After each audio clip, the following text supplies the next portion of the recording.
দোল পূর্ণিমার রিচুয়াল নিয়ে এসেছি আজকে। খুব ছোট্ট ছোট্ট জিনিস লাগবে।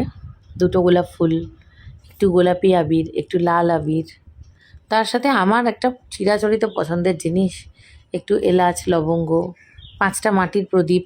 যদি কারোর বাড়িতে মাটির প্রদীপের বদলে পার্মানেন্ট যে প্রদীপগুলো আমরা ইউজ করি সেগুলো থাকে, অবশ্যই সেই প্রদীপ তোমরা ইউজ করতে পারো। তোমাকে মাটির প্রদীপেই কাজটা করতে হবে, এর কোনো মানে নেই। আর আরেকটা জিনিস বলে রাখি, আমি যে থালাটা ব্যবহার করেছি পিতলের, সেই থালাটা কিন্তু অবশ্যই লাগবে। আচ্ছা, আরেকটা কথা বলে দিই, যদি পিতলের থালাও কারোর বাড়িতে অ্যাভেলেবেল নেই ধরে রাখো, সেই ক্ষেত্রে কিন্তু স্টিলের থালা একেবারেই ব্যবহার করবে না, মাটির থালা ব্যবহার করবে। এই কয়েকটা ইনগ্রেডিয়েন্ট, অবশ্যই খানিকটা ঘি, কারণ নিজেরা পাউরুটি এবং রুটি এবং যে কোনো ধরনের ভালো ভালো খাবার খাওয়ার সময় ঘি মাখন দিয়ে খাবো, আর ঠাকুরকে দেওয়ার সময় সর্ষের তেল দেবো। এটা আমি পার্সোনালি পছন্দ করি না। ঠাকুরকে তো আমরা নিজের মনে করি, মানে নিজের সন্তানের মতো, নিজের বাবা মার মতো।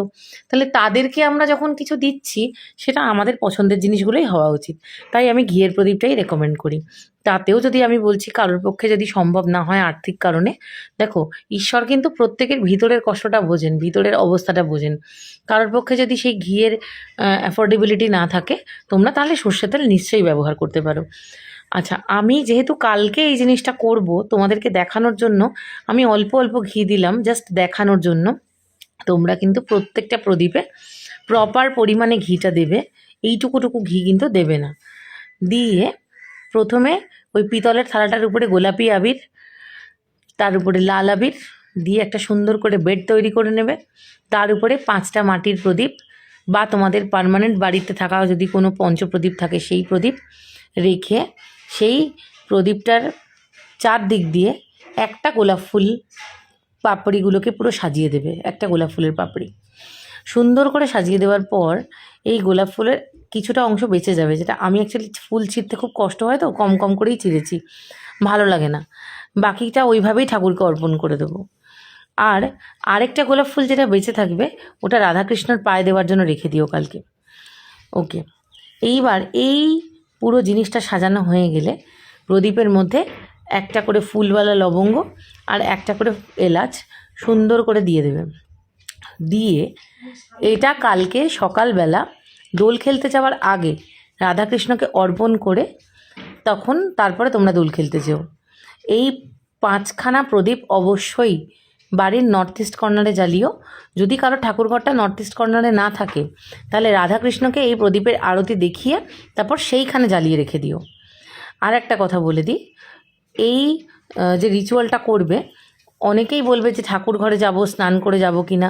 দেখো, দোলের দিন তো 3বার করে স্নান করবে না, তো প্রথমেই যেটা করবে, গায়ে ভালো করে গঙ্গা জল ছিটিয়ে নেবে। ছিটিয়ে নিয়ে ঠাকুরকে এই প্রদীপের আরতিটা করে নিয়ে তারপরে দোল খেলতে যেও। আচ্ছা, আরেকটা জিনিস বলি, সেটা হলো যে পূর্ণিমার দিনই আমরা এগুলো করি। তার কারণটা হলো, তোমরা ছোটোবেলা থেকে অনেকের বাড়িতেই দেখেছো পূর্ণিমার দিন নারায়ণ পুজো হয়, যজ্ঞ হয়, হোম হয়। আর পুরোনো দিনের রাজারা তো অমাবস্যা পূর্ণিমাটাকে একটা আলাদা করে সেই সেলিব্রেশনের মতো করে যজ্ঞ করতেন। আমরা তো এখন সেগুলো করতে পারি না। সব থেকে বেশি স্ট্রং থাকে এই সময় নেচার, সব থেকে বেশি নেচারের পাওয়ার বেড়ে থাকে। তো আমরা যখন পজিটিভ কিছু আমাদের জন্য অ্যাট্রাক্ট করতে চেষ্টা করব, তখন প্রচণ্ড ভালো কাজ হয়। যখন আমরা আগুন জ্বেলে ঈশ্বরের কাছে নিজের জন্য পজিটিভ ম্যানিফেস্টেশন করি, পজিটিভ কিছু চাই। এটার সাথে 3টে কাঁচা হলুদ নেবে, শুকনো হলুদ নেবে। এই 3টে শুকনো হলুদ টুকরোর সাথে হলুদ লাল যে মৌলি সুতো, ওই মৌলি সুতো দিয়ে ভালো করে বাঁধবে। বেঁধে, ঠিক এগুলো যা যা বলছি সব কিন্তু পূর্ণিমা তিথি পড়ে যাওয়ার পরে করবে।